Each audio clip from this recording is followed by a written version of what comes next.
Que todo el que se queje con justicia tenga un tribunal que lo escuche, lo ampara y lo proteja contra el fuerte y el arbitrario.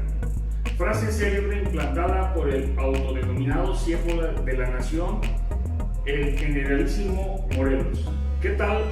Me presento, mi nombre es Francisco Cachín Quiján. El presente video es para exponer la acción del juicio de amparo en materia agraria. Antes de entrar en materia, me permitiré puntualizar qué es la acción de amparo.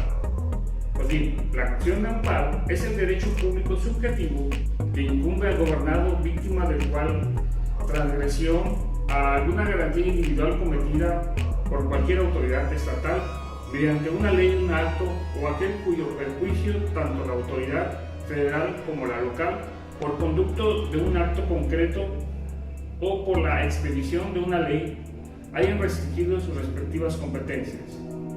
También se puede decir que es el derecho que se ejercita en contra de cualquier autoridad de la federación o de las autoridades locales en sus respectivos casos, con el fin de obtener la restitución del goce de las garantías individuales o la anulación concreta del acto controvertido del régimen de competencia federal o local por conducto de los órganos jurisdiccionales federales.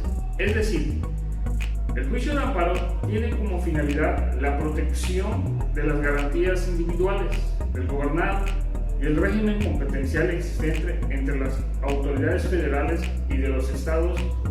Lo anterior extiende su tutela a toda la Constitución a través de la garantía de legalidad consagrada en el artículo 16. Es cierto que esta tutela se imparte en función del interés particular del gobernado, ya que sin la afectación de este a un acto de autoridad, el amparo es improcedente. Pero también es verdad que por modo concomitante o simultáneo, el preservar dicho interés mantiene y hace respetar el orden constitucional, de ahí el control de la Constitución y la protección del gobernado frente al poder público.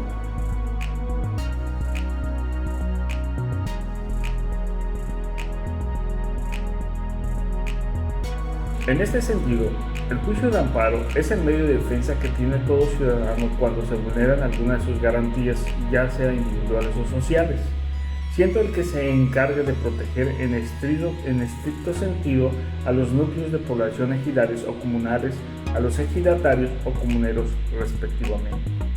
Pues bien, ya teniendo una claridad en cuanto a la acción del juicio de amparo, me permitiré exponer en lo que respecta en materia agraria.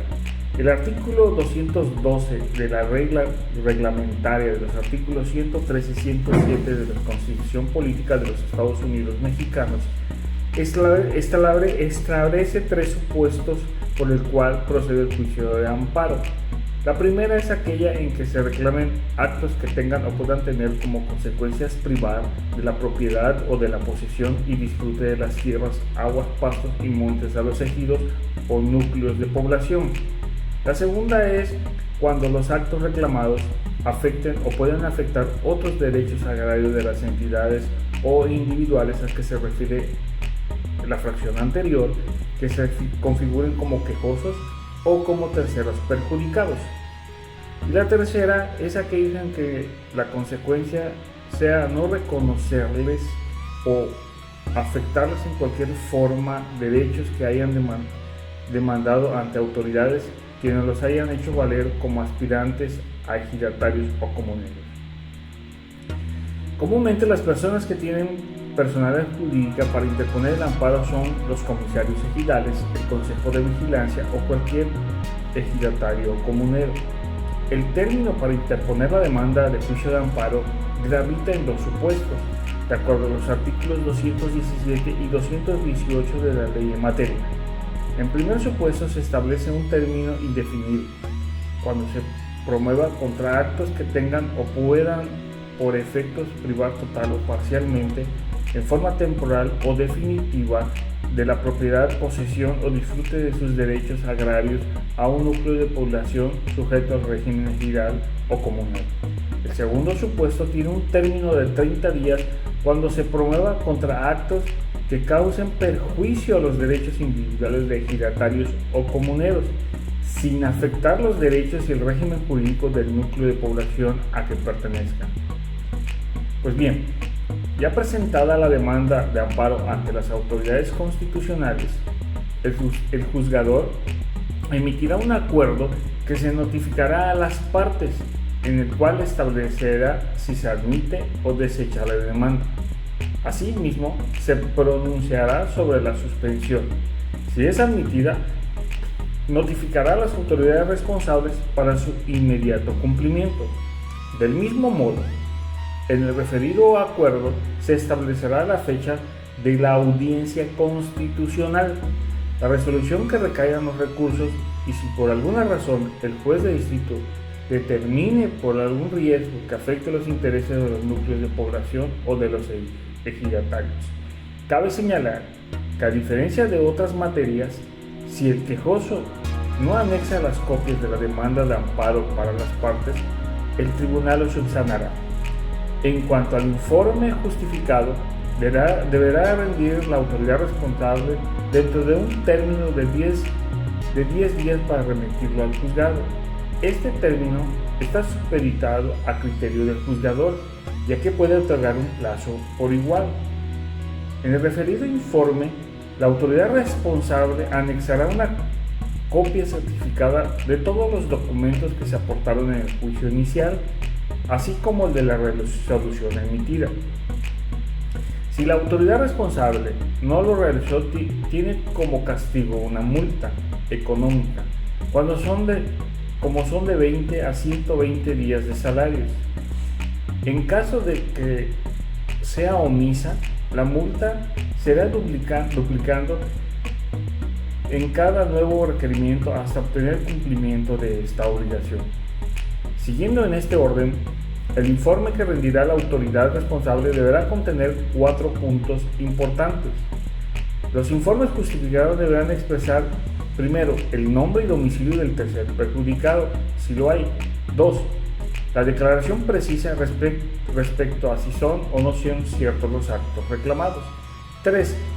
Los presupuestos legales que justifiquen los actos que en realidad hayan ejecutado o que pretenden ejecutar. 4. Y último, expresará la fecha en que se haya dictado las resoluciones agrarias que amparen los derechos del quejoso y del tercero en caso, y la forma y términos en que las mismas hayan sido ejecutadas, así como los actos por virtud de los cuales hayan adquirido sus derechos los quejosos y terceros.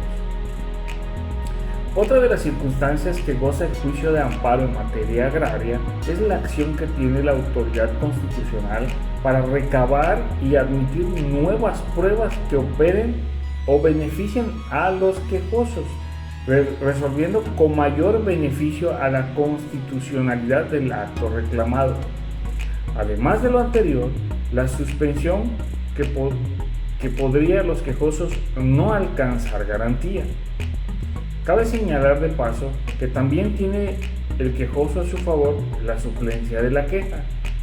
En otro giro, en la materia agraria, se tiene el recurso de revisión, es decir, la resolución emitida por la autoridad constitucional puede ser recurrible mediante el recurso de revisión, el cual tendrá un término de 10 días para interponer. Dicho término empezará a correr en el momento que surtan los efectos la notificación.